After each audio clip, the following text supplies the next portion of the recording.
नमस्कार।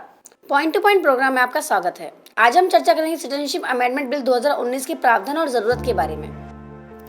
लोकसभा में 9 दिसंबर 2019 को गृह मंत्री अमित शाह द्वारा नागरिकता संशोधन विधेयक पेश हुआ।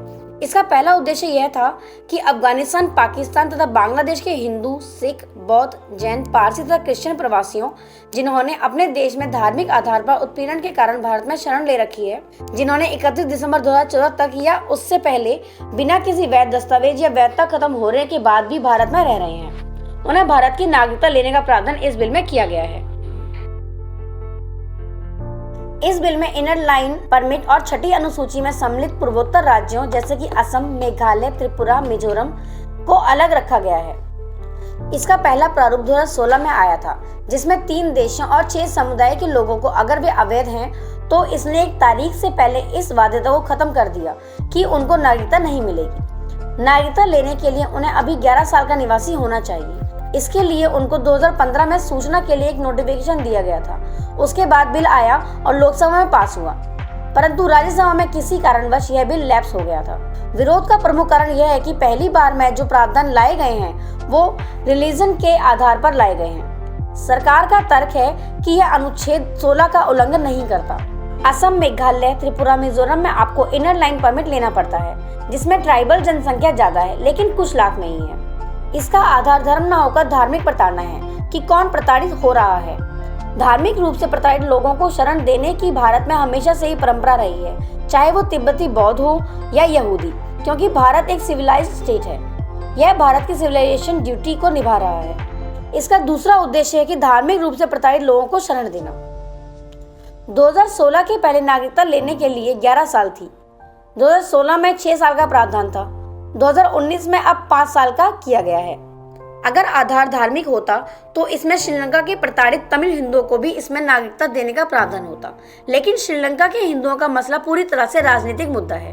तमिल हिंदू एक राजनीतिक लड़ाई लड़ रहे हैं, ना कि प्रताड़ना के शिकार हैं। दिसंबर 2003 में इसी तरह की चर्चा में डॉक्टर मनमोहन सिंह जी ने कहा था कि हमें अल्पसंख्यकों का विशेष ध्यान रखना चाहिए।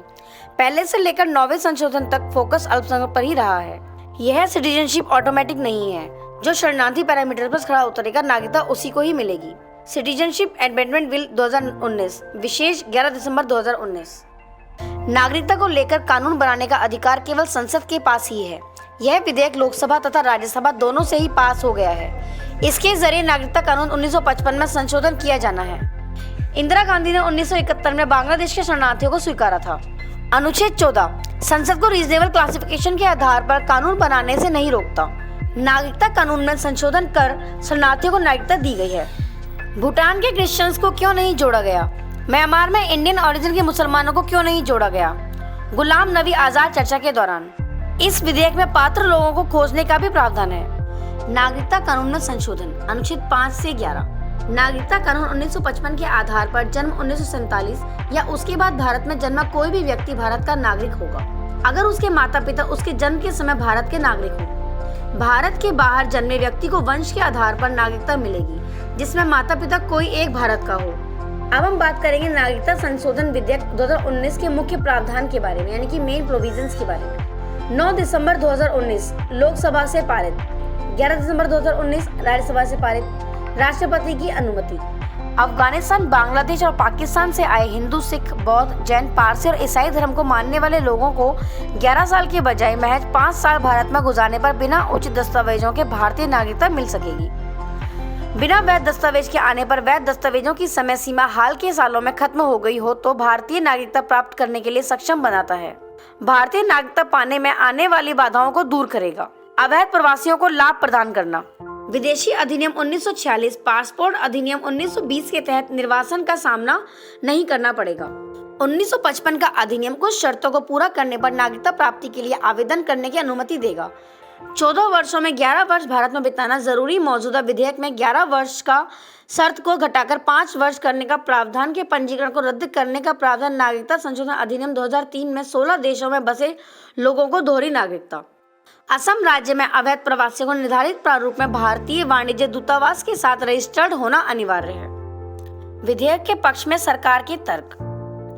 पाकिस्तान, बांग्लादेश और अफगानिस्तान के प्रवासियों से भेदभाव और धार्मिक उत्पीड़न और पश्चिमी सीमाओं और अन्य राज्यों से आए उत्पीड़ित प्रवासियों को राहत दिया गया।